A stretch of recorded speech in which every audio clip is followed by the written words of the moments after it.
Hola, buenas noches. Muchas gracias por su presencia hoy.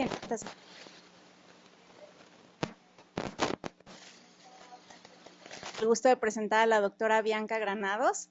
Ella es residente del Centro Médico ABC y nos va a hablar de hallazgos en la evaluación de la columna posquirúrgica. Gracias, Bianca.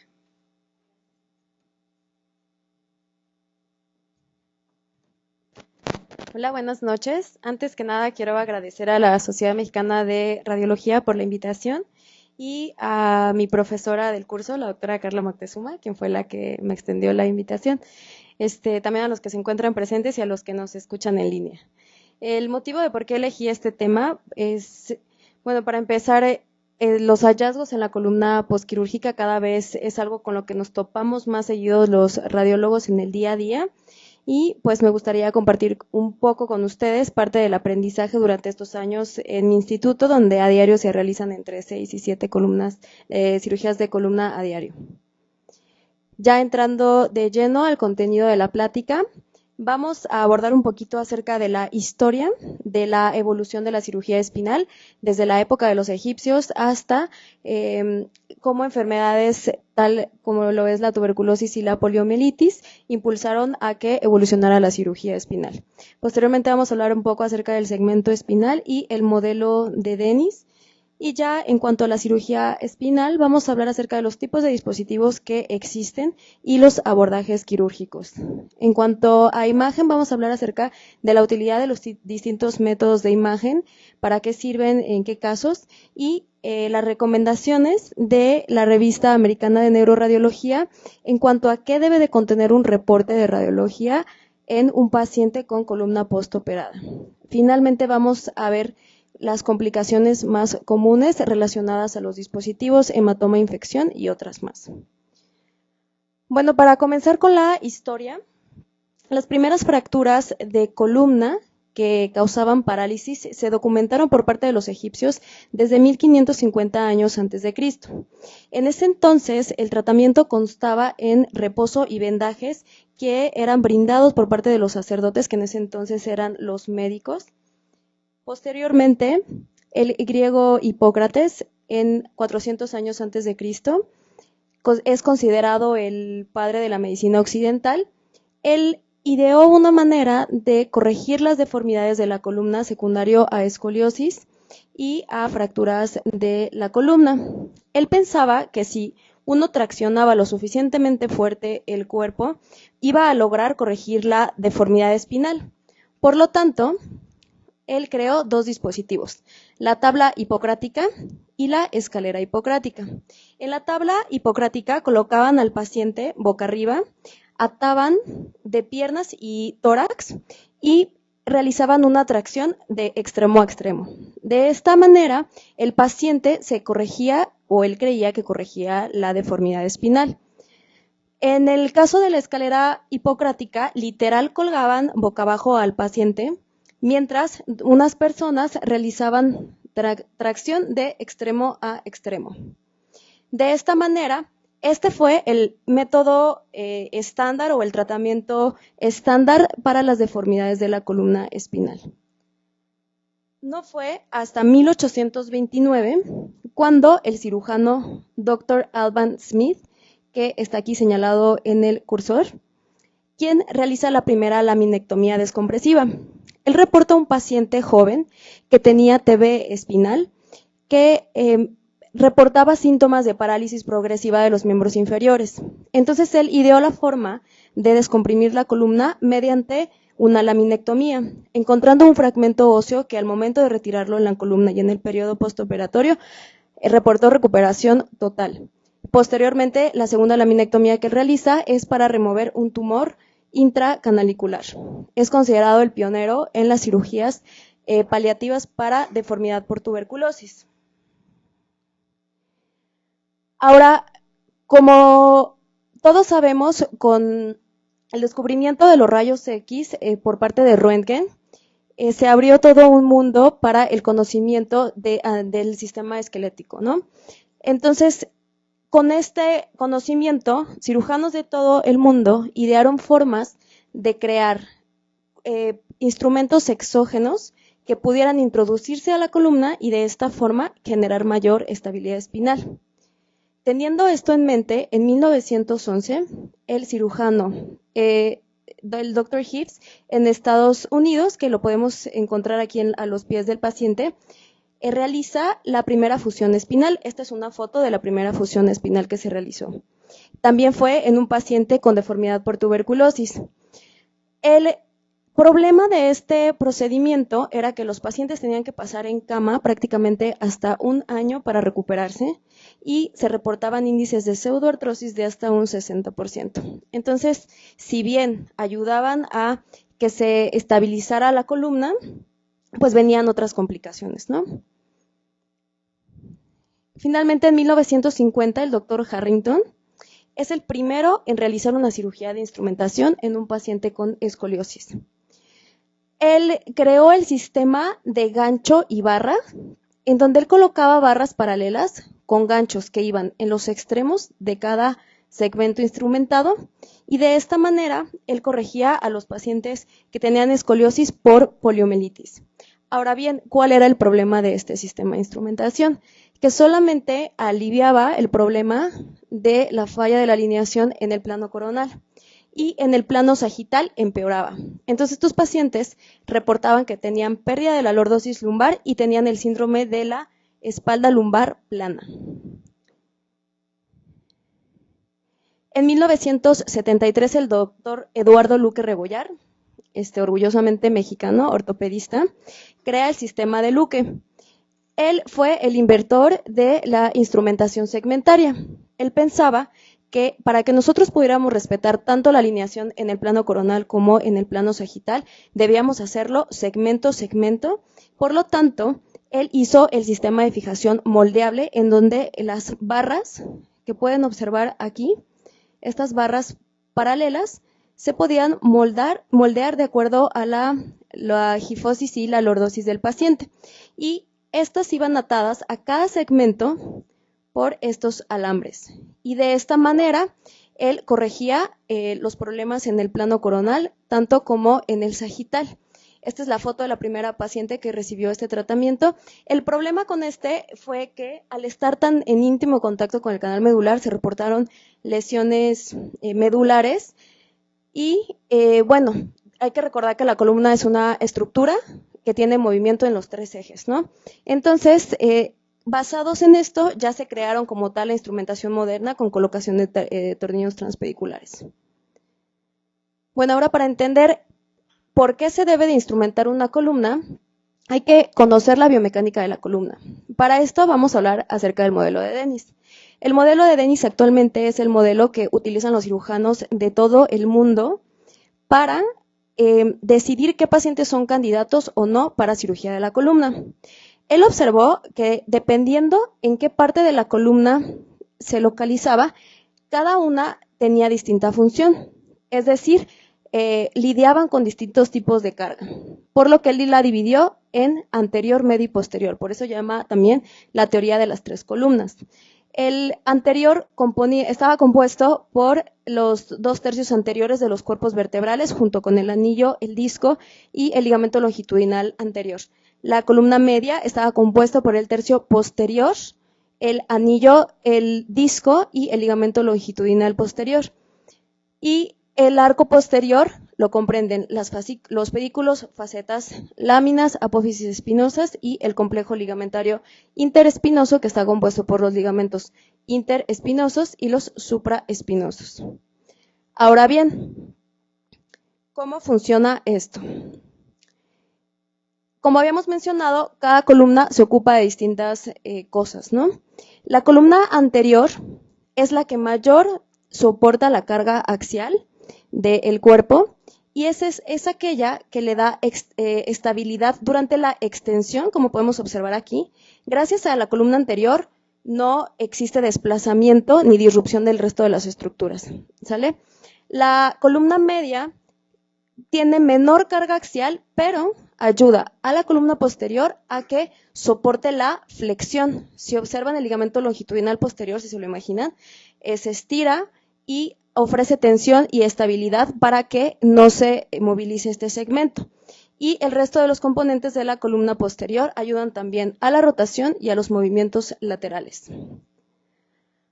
Ahora bien, el segmento espinal, así como el alvéolo del pulmón, el segmento espinal es la unidad estructural más pequeña de la columna que lleva a cabo la biomecánica de la misma. Este está compuesto por dos cuerpos vertebrales, el disco vertebral interpuesto, las facetas articulares y las estructuras ligamentarias. De acuerdo a la Academia Americana de Cirujanos de Ortopedia, la estabilidad se denomina como la interacción armónica entre todos los componentes del segmento espinal. Por lo tanto, al momento de que falla alguno de estos elementos, viene la inestabilidad. Para Dennis, estabilidad es que al menos dos columnas estén íntegras. Si dos o más columnas se encuentran dañadas, ya sea por trauma, infección, cirugía o cambios degenerativos, entonces está indicada realizar la cirugía espinal. Ahora, en cuanto a la cirugía espinal, hay dos términos que tenemos que estar familiarizados. El primero es qué es fusión y el segundo qué es instrumentación. Fusión es básicamente insertar injerto óseo en el espacio vertebral, ya sea con o sin un interespaciador. ¿Cuál es la idea o para qué sirve injertar valga la redundancia, este injerto óseo? La idea es mantener la altura del disco, restaurar la alineación e incrementar la estabilidad. Existe un término que se llama ligamento axis. El ligamento axis no es más que la separación o estiramiento de los espacios que debe de existir. Ahora, nosotros cuando estamos jóvenes no estamos conscientes de que tenemos un adecuado ligamento axis, porque tenemos suficiente altura que estira tanto el anillo como el ligamento longitudinal anterior y posterior. Por lo tanto, conforme vamos perdiendo altura del disco, se pierde el ligamento axis y se aproxima el disco y vienen todos los cambios degenerativos que conocemos. Ahora, estos espaciadores o estos injertos, esa es la función que hacen, incrementan el ligamento axis. Ahora, para que nosotros podamos tener una adecuada fusión, necesitamos tener una adecuada instrumentación. ¿Por qué? Si se está moviendo el segmento espinal, entonces, ¿qué pasa? No logra fusionarse. Es como si al momento de pegar algo, en ese momento lo despegáramos, pues no damos tiempo a que se una, como si fuera una fractura. Entonces, estos proporcionan estabilidad durante la fusión y permiten también que el paciente tenga una movilización temprana, a diferencia de la fusión sola, ¿no? Como habíamos visto anteriormente. Ahora bien, vamos a hablar acerca de los dispositivos de instrumentación, especialmente de los de fusión. Vamos a hablar de los espaciadores intervertebrales, que son los que más comúnmente nosotros evaluamos. Existen dos tipos de materiales, los que son de titanio y los que son de un material radiolucente que se llama poliéter-éter-cetona. Estos, los radiolúcidos, tienen unos marcadores radiopacos que podemos observar aquí en esta radiografía de columna lumbar lateral, que marcan la situación del espaciador. Ahora, la idea de estos marcadores es determinar en dónde se localiza. Tiene que por lo menos estar el marcador radiopaco a 2 milímetros de la borde posterior del cuerpo vertebral. Ahora bien, se pueden colocar de 1 a 2 por espacio y en el caso de los de titanio se anclan a los cuerpos vertebrales a través de tornillos. Otros dispositivos de instrumentación que son útiles para la fusión son las placas y las barras. Y en el caso de las barras, se unen con los tornillos transpediculares a través de estas estructuras que se denominan acopladores. Para fusión multinivel se prefieren barras, como la que observamos aquí, porque son moldeables y se pueden cortar. Entonces se pueden moldear de acuerdo a la lordosis del paciente y mantener como lo más fisiológico posible la lordosis, ¿no? En el caso de las barras, de las placas, se prefieren para segmentos más cortos, como lo es en la columna cervical, como lo podemos observar en esta radiografía AP de la columna cervical, en donde estas placas se anclan a los cuerpos vertebrales. Entonces, hay dos cosas que tenemos que evaluar de los tornillos. En el caso del abordaje transpedicular, que no contacte y no migre en sentido medial al canal medular, es decir, que no dañe la corteza del pedículo. y que tampoco transgreda la cortical anterior del cuerpo vertebral. En el caso de los tornillos de la columna cervical, no deben de contactar el canal medular. Ahora, existen también dispositivos para prótesis en pacientes que se tiene que realizar una corpectomía, ya sea por tumor, por trauma mayor o por infección. Existen 3 tipos, los que son cilindros con injerto óseo en el interior, en este caso es uno expandible, que es el que se prefiere, los que son caja con mallas, y hay otros que son radiolucidos de fibra de carbón. Estos usualmente se complementan con instrumentación anterior-posterior y en ocasiones lateral. Posteriormente tenemos otros tipos de dispositivos, que son los más nuevos. La tendencia de la cirugía lumbar es que cada vez sea menos invasiva, por lo tanto, se han creado dispositivos que tratan de simular o imitar en la medida de lo posible el disco o lo que van a sustituir, que sea prácticamente idéntico, ¿no? Entonces, en este caso, están las prótesis de disco. Estos están indicados en pacientes en donde tienen dolor únicamente de origen discogénico, es decir, no hay compromiso de la raíz, no hay artrosis facetaria y no se contacta en ninguna otra estructura neural. Entonces, se debe de tener al menos 4 milímetros de altura residual en el espacio, si no, no cabe la prótesis. Y consiste en 2 platillos que, como observan aquí, tienen una superficie con estas proyecciones en forma de dientes que se van a anclar a la plataforma. Ahora, está muy debatido su uso, ya que la FDA apenas la aprobó en el 2006 y posteriormente en el 2009 salió el primer estudio en donde se comparó la utilidad de estas prótesis de disco con los métodos de fusión habituales y se demostró que básicamente todos terminaban en lo mismo, en enfermedad del segmento adyacente y tenían las mismas complicaciones relacionadas propiamente a la cirugía. Estas también tienen un centro de polietileno que simula el núcleo pulposo. Otro de los nuevos dispositivos que están tratando de hacer con menos invasión al paciente son los espaciadores interespinosos.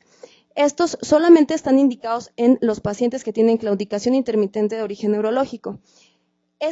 Básicamente eligen, es un paciente que le duele la espalda cuando se sienta y cuando se para y se alivia cuando se flexiona. Entonces, lo que quieren hacer con los interespinosos es aumentar la flexión y de esta manera ganar altura en el foramen y por lo tanto favorecer que exista adecuada descompresión. Igualmente está muy debatido, ya que estos pacientes generalmente tienen alguna otra patología acompañante, problema de disco, problema de faceta, entonces, pues, a pesar de que se ha intentado de que sea lo más poco invasivo, hemos caído finalmente en los métodos tradicionales. Ahora, ya hablando acerca de los abordajes quirúrgicos, existen muchos. Los más comunes es el abordaje posterior, el que todos conocemos, el que es transforaminal. Tenemos el transverso o lateral, en donde se diseca el psoas y se atraviesa la grasa del retroperitoneo y se colocan barras a los lados con tornillos que se anclan en los cuerpos vertebrales. Y tenemos abordaje anterior, que el abordaje anterior es el que preferimos para columna cervical, pero también hay para columna lumbar, solo que es muy complejo y se requiere tener mucha habilidad por parte del cirujano. La fusión intervertebral con el abordaje posterior, que es con el que más estamos familiarizados. Aquí lo que hace el cirujano puede realizar o una laminotomía o una laminectomía. Después va a traccionar el saco dural. Una vez que tracciona el saco dural, va a realizar una disquectomía. Va a hacer una pequeña ventana a través de una incisión que hace en el anillo fibroso y a través de esa pequeña ventana empieza a retirar todo el material de disco que es posible. La idea es que las plataformas vertebrales queden totalmente limpias, porque si no quedan limpias y sangran, no se va a favorecer un adecuado ambiente para los dispositivos de fusión y para que los injertos de óseo proliferen adecuadamente. Posteriormente se coloca injerto óseo anterior, adentro y posterior al espaciador y después se realiza instrumentación posterior para ayudar con la fusión. Existe otro de los métodos, que es uno de los métodos que actualmente se consideran de mínima invasión, es el abordaje transforaminal. Y aquí básicamente lo que vemos es una facetectomía, como la que vemos aquí, Después realizan lo mismo, disquectomía, colocan el espaciador y realizan la instrumentación posterior. Ahora, un tip para saber de qué lado entró el cirujano: tienen que observar los espaciadores si están orientados oblicuos a la derecha u oblicuos a la izquierda, y ese es el lado del abordaje, ¿no? Después tenemos la posterolateral intertransversa, en donde está solamente indicados en pacientes que ya tienen tanta pérdida de altura en el disco que ya no entran o ya no hay espacio para los interespaciadores. Entonces se opta por colocar injertos óseos que van a los lados y debajo de las apófisis transversas, y la idea es que, así se ve en un postoperatorio inmediato, la idea es que se hagan bloques fuertes de hueso que vayan a cada lado de la columna y que ayuden a estabilizarla, y usualmente se acompañan de instrumentación posterior. El abordaje anterior es el preferido en la columna cervical, pues básicamente porque lo que queremos evitar a toda costa es tocar la médula. Entonces, ayuda a que puedan colocar dispositivos de espaciadores más grandes y no se manipulan como tal las estructuras nerviosas del canal medular. Otra ventaja es que preserva las estructuras del arco posterior, y la musculatura perivertebral usualmente no se daña tanto, o más bien no se daña si no hay ningún tipo de abordaje posterior, lo cual permite que el paciente se recupere muy rápido. Ahora sí, ya vamos a hablar acerca de los métodos de imagen. La placa básicamente nos es útil solamente en el posquirúrgico tardío para evaluar la estabilidad de la columna y ver datos indirectos de aflojamiento, pero no es suficiente para ver la fusión. La resonancia es la de elección para las complicaciones inmediatas como hematoma e infección, y la tomografía computada es por mucho el método de elección para evaluar la formación de puentes óseos durante la fusión. La revista americana de neuroradiología nos menciona los hallazgos que debemos de ver a los 3, 6, 12 y 24 meses. A los 3 meses menciona que desde tiempo tan temprano es posible ver si hay datos de aflojamiento de los tornillos, como lucencias, peritornillos, o si hay subsidencia. La subsidencia es básicamente el hundimiento del espaciador en las plataformas. A los 6 meses ya tenemos que ver que se comiencen a formar puentes óseos como los que vemos aquí. Básicamente se pierde la interfase entre el injerto óseo y el interespaciador y la plataforma, y no tienes que observar lucencias quísticas. A los 12 meses prácticamente ya tienes que observar puentes óseos completos, ya no debes de ver ningún tipo de lucencia patológico, y solamente está indicada realizar una tomografía a los 2 años si en el periodo de control de 1 año no ves ningún dato de fusión. Ya en ese momento se considera una falla de fusión. La AJNR recomienda que estos son los 4 elementos que debemos de mencionar en todos nuestros reportes. Alineación, básicamente para ver si no se está inestabilizando algún segmento de los que se encuentran arriba o debajo del sitio de la instrumentación, si hay algún tipo de enfermedad discal más allá de los niveles que no están fusionados, para que descartemos un dolor posquirúrgico que no está relacionado al sitio de la instrumentación. Y de los dispositivos tenemos que saber qué abordaje utilizaron, bueno, más bien mencionarlo, el número y los tipos de dispositivos, si hay algún cambio en la posición, si han migrado, si se rompieron, si hay alguna lucencia alrededor, y de la fusión básicamente tenemos que ver que haya ganado altura el disco, que esté bien colocado el interespaciador y que no exista ningún dato de falla de la fusión, es decir, que no se formen puentes óseos o que exista subsidencia. ¿Qué es normal en la columna posquirúrgico? Lo normal es que hasta el 90% de los pacientes ya no tengan dolor.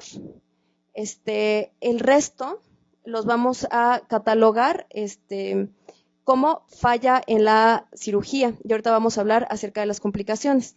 Lo normal es que veamos edema y reforzamiento de las plataformas hasta en el 20% de los pacientes. El edema se tiene que resolver a los 18 meses, pero podemos ver reforzamiento de los raíces incluso hasta 6 semanas. Ahora aquí viene la disyuntiva de cuándo ese edema es patológico y cuándo es normal. Ahorita más adelante vamos a hablar de eso. Lo más común es que veamos edema y seroma de la musculatura paravertebral. Esos son los hallazgos más comunes y los podemos ver hasta dentro de los 30 a 60 días. Y es normal que en los sitios de laminectomías veamos cómo se abomba el saco dural y no se debe confundir con un pseudo meningocele.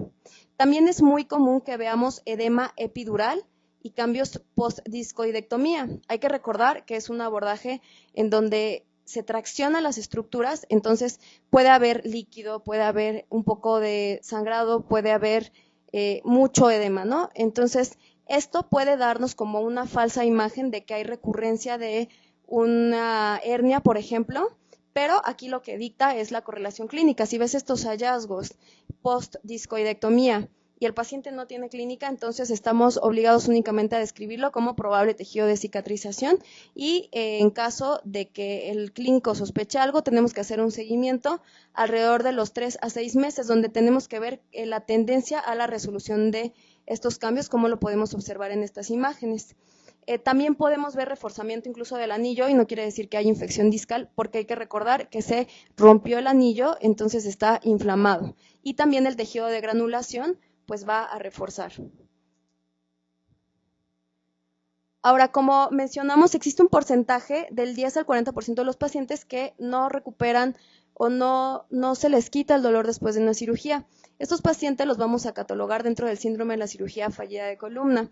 Este es multifactorial y la resonancia y la tomografía han demostrado ser los métodos más útiles para evaluar qué está pasando o qué falló con esa cirugía.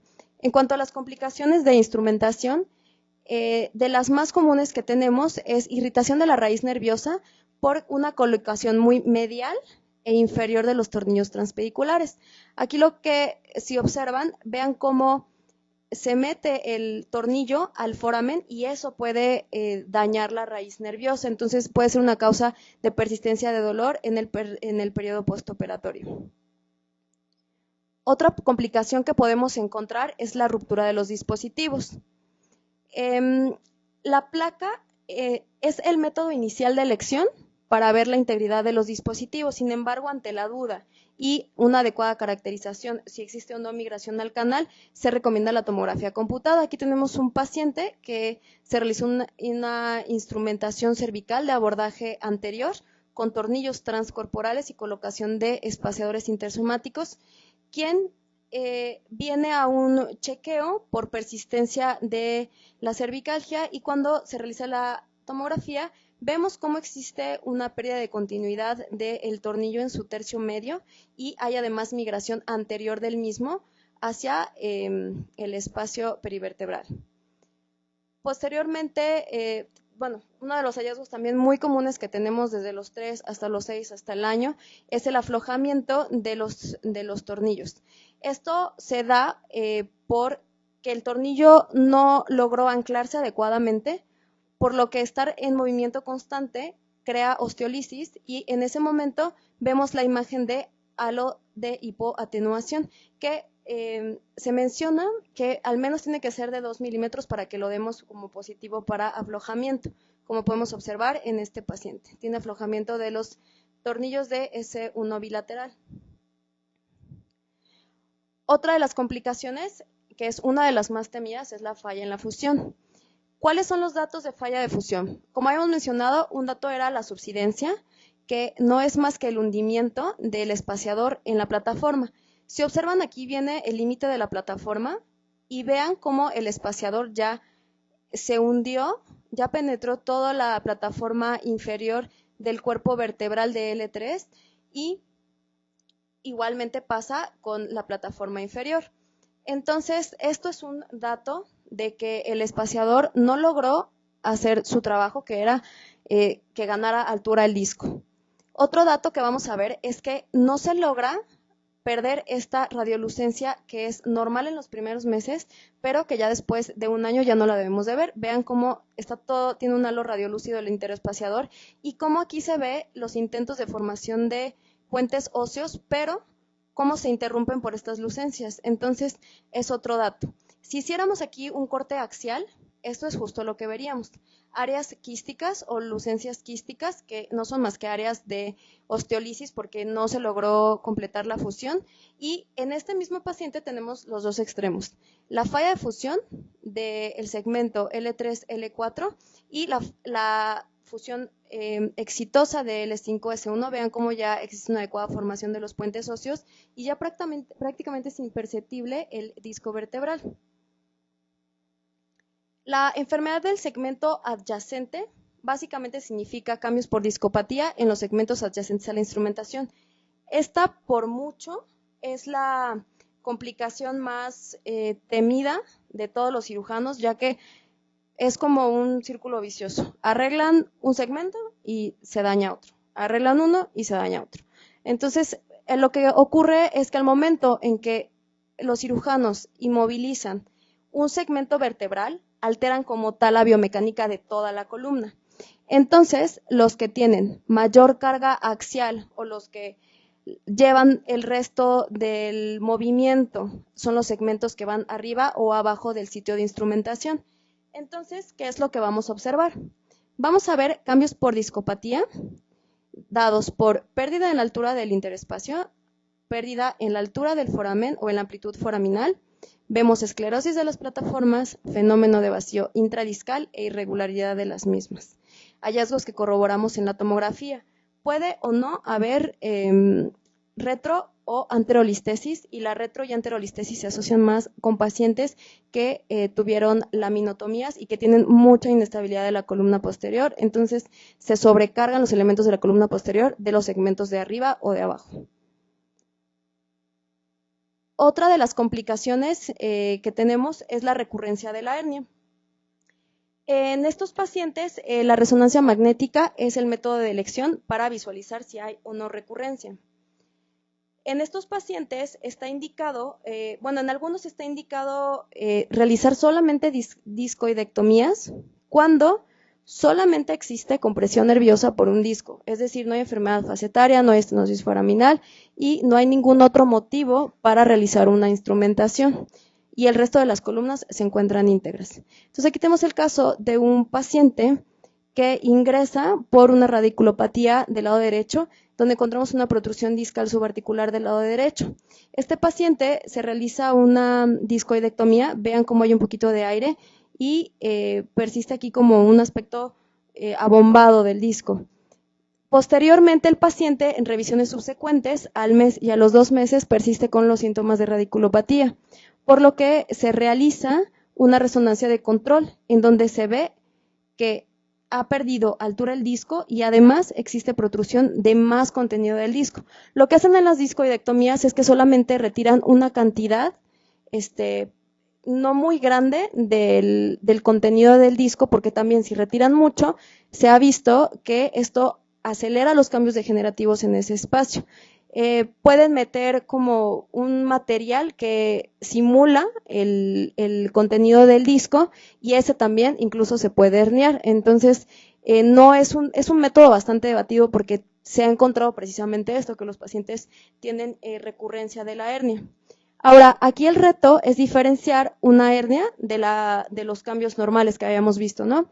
Sobre todo de la fibrosis. La fibrosis tiene un reforzamiento homogéneo, y el disco, de forma característica, tiene un reforzamiento que va desde la periferia, y en fases más tardías ya tiene un reforzamiento central. Entonces, esta es la única forma de diferenciarla de un cambio por fibrosis. La fibrosis epidural, como mencionábamos, puede tener incluso la misma señal que una recurrencia de hernia, y aquí lo único que te pauta la diferencia es el T1 con contraste con saturación grasa. En estos pacientes hay que recordar que incluso si la vemos a 6, 7 meses después, la mayoría de estos pacientes son asintomáticos. Entonces, no implica que el paciente en ese momento va a acudir por ese dolor, y lo primero que tenemos que excluir es que exista otra causa fuera de la fibrosis que está causando dolor antes de asumir que ese es el motivo por el que el paciente está acudiendo. Entonces, lo que es verdad es que los que tienen fibrosis muy extensa se ha demostrado que tienen hasta 3 veces mayor riesgo de tener recurrencia de los síntomas después de la cirugía. Aquí tenemos el caso de esta paciente que se realiza una laminotomía del lado derecho, donde podemos observar este tejido hipointenso mal definido perineural que persiste en el control de 1 año. En este caso, como mencionábamos, pues un reforzamiento homogéneo nos daría la pauta para decir que es una fibrosis. Existe otra complicación que se denomina pseudomeningocele. Se llama pseudomeningocele porque no tiene un revestimiento meningeo verdadero y es secundario a una dehiscencia dural.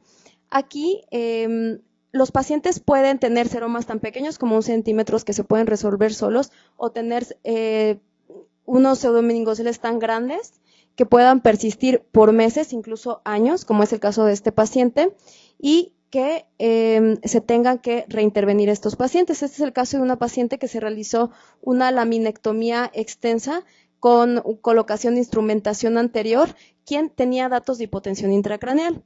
Se realiza la resonancia magnética y se encuentra esta gran colección que podemos observar aquí, peridural en el sitio de la laminectomía, y posteriormente, en un intento de encontrar un trayecto fistuloso, se realiza una mielografía por tomografía computada, en donde vemos cómo existe extravasación del medio de contraste que debería de estar localizado únicamente dentro del canal. No se logró demostrar como tal el trayecto fistuloso, pero pues se extravasó el contraste. Entonces asumimos que existe una conexión, como podemos observar aquí en este corte axial. Otra de las complicaciones que tenemos, que pueden ser desde tan tempranas como días, incluso verlas años después de la cirugía de instrumentación, y que también se puede ver en segmentos que no estaban instrumentados, es la espondilodicitis. Aquí, la única forma en la que nosotros podemos sospechar es un paciente que persiste con dolor lumbar y que tiene elevación de la PCR. Los síntomas de la espondilodicitis son muy inespecíficos y los cambios o los hallazgos de una espondilodicitis son muy similares a los hallazgos normales postoperatorios, por lo que aquí 100% nos dicta la pauta, la clínica, pero hay datos que te orientan un poquito más a sospechar infección. Por ejemplo, el reforzamiento epidural, el reforzamiento de los tejidos blandos paravertebrales o que veas como tal una colección paraespinal. Eso te tiene que hacer sospechar que es de origen infeccioso. Tenemos finalmente el hematoma. Esta es una emergencia quirúrgica y lo vamos a ver como colecciones epidurales, usualmente en el sitio de las laminectomías, y van a tener una hiposeñal en T2 y van a ejercer efecto de masa sobre el saco dural. ¿Qué ocurre con estos pacientes? De pronto salen de la cirugía y comienzan con un deterioro neurológico agudo con síndrome de la cauda equina por la compresión de este hematoma y es urgente detectarlo para drenar el hematoma. Bueno, finalmente ya hemos comentado las principales complicaciones y ¿alguien tiene algún comentario o duda que quieran hacer?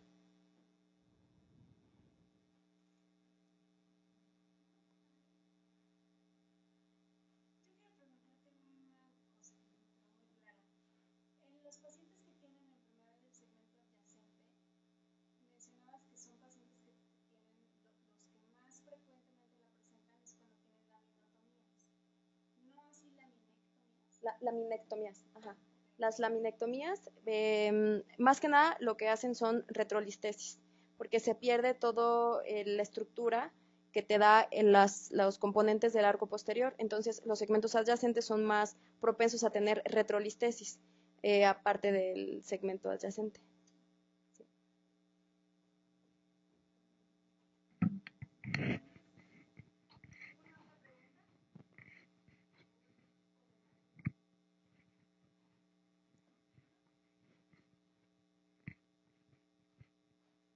Bueno, pues muchas gracias y espero que les haya gustado la plática. Yo quiero agradecer mucho a la doctora Bianca Granados por esta excelente ponencia. Espero que en futuras ocasiones nos acompañes otra vez. Claro que sí. Muchas gracias, Carita.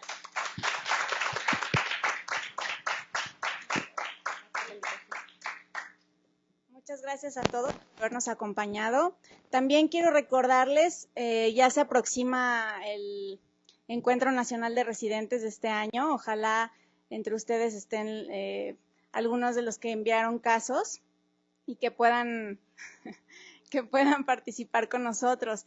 Está muy padre la dinámica este año, ojalá que nos puedan acompañar. Es importante, en estos días van a recibir un correo electrónico en donde pueden confirmar su asistencia porque es crucial para nosotros saber con quiénes contamos. Les recuerdo que los premios están muy buenos este año, mejores que la vez pasada.